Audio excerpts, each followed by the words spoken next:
Presenté más de 8 meses que la presenté. Justamente la presenté porque es una figura, es una herramienta que está contemplada en la Ley General de Acceso a las Mujeres a una Vida Libre de Violencia. Y como está contemplada en la Ley General de Acceso de las Mujeres a una Vida Libre de Violencia, organismos internacionales detectaron que algunas entidades federativas, ¿sí? Y de las cuales ya son muy pocas, entre ellas Aguascalientes, no contempla la figura de la alerta de género. ¿Qué significa la alerta de género? Bueno, la alerta de género significa que se puedan detectar zonas o regiones en las cuales se empieza, digamos, a detectar que hay un gran número de violencia hacia la mujer, y para que ya no solamente se tomen medidas, digamos, a través de sanciones penales, que ya serían respuestas a esas conductas ilícitas que se cometen, sino para que los gobiernos trabajen en conjunto, tanto los gobiernos del primer orden, como es los gobiernos municipales, el gobierno del estado, así como el gobierno federal, para que trabajen en conjunto a través de la interacción de diferentes programas en esas zonas en particular donde se están detectando esas alertas o esos focos rojos por los altos índices de violencia hacia las mujeres.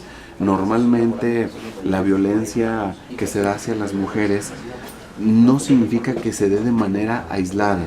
Si bien se dan sucesos aislados, pero tenemos que hay determinadas zonas, ya sea del estado, ya sea de alguna ciudad o determinadas regiones donde prevalece este tipo de conductas de violencia hacia la mujer. Entonces, hay una recomendación por los organismos internacionales donde se recomienda que Aguascalientes no cuenta con este mecanismo en su ley de acceso a una vida libre de violencia de Aguascalientes.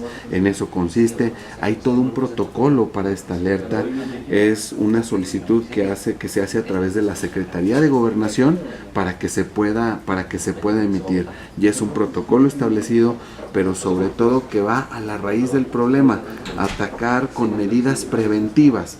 Es decir, no prevé para que haya mayores sanciones penales hacia las mujeres que son violentadas, sino ir al origen a través de políticas, de programas, de difusión de los derechos de la mujer, de comentarles de las órdenes de protección a las que tienen derechos antes de que se consuma, digamos, algún ilícito mayor.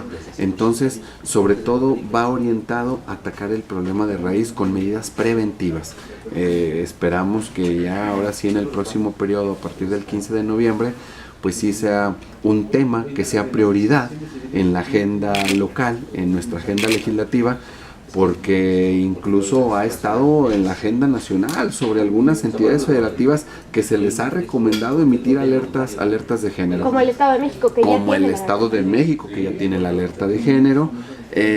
Esperemos que no sea por una cuestión política el que no se legisle, para no estar obligados a hacer uso de esta figura, como las alertas Amber, entre otras, y que no sea una cuestión de que no se quiera contar con estos instrumentos para no evidenciarnos de que en nuestro estado o en regiones de nuestro estado pues existe violencia, una clara violencia hacia la mujer. Que no lo vean así los diputados, Exactamente. Que lo vean más que nada como una herramienta preventiva. Como una herramienta preventiva, ¿sí? Que no se partidice este tema, que se politice. Politizar es informar, que estén informadas las autoridades de todos los niveles, la misma sociedad, que conozcan que es una alerta generosa, que es una alerta, digamos, que vendría a aportar, ¿sí?, para disminuir los índices de violencia hacia las mujeres, que sí se concentran en determinadas zonas, ya sea de un municipio, de un estado o en regiones donde se tendría que trabajar de manera interinstitucional.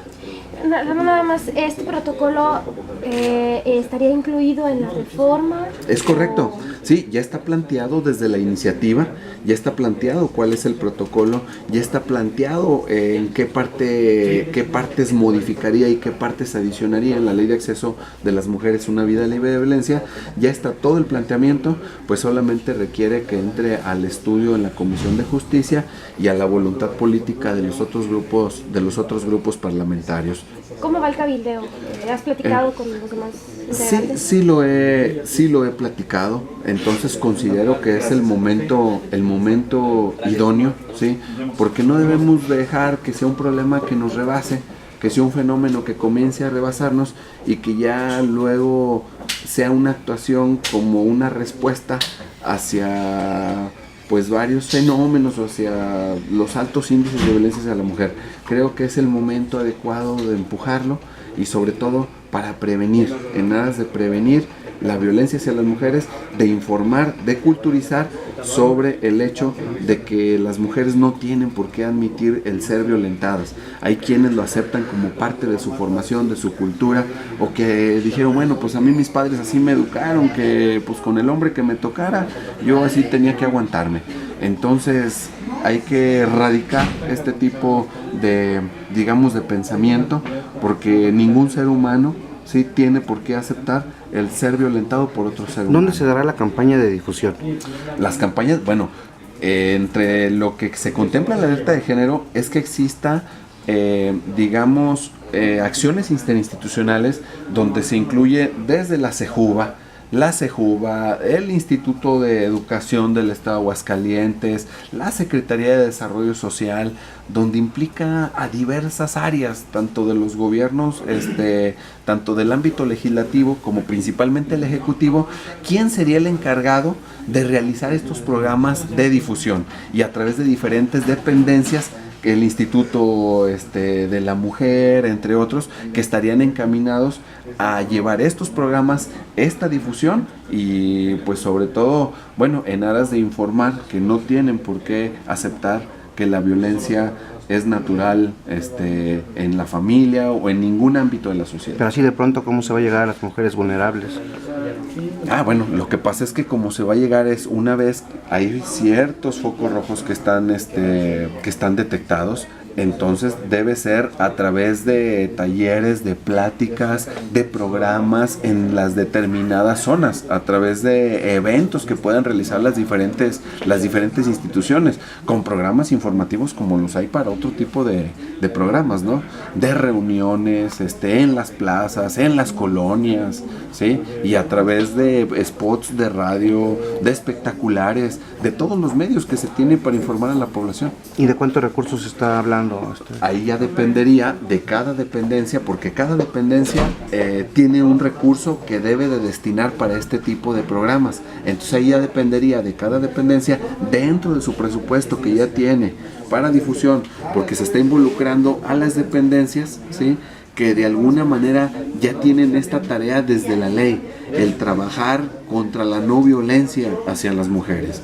Entonces sería una coordinación interinstitucional entre estos recursos y que no actúen los recursos de manera, digamos, digamos aislada, sino a través de una estrategia conjunta. Gracias, diputado.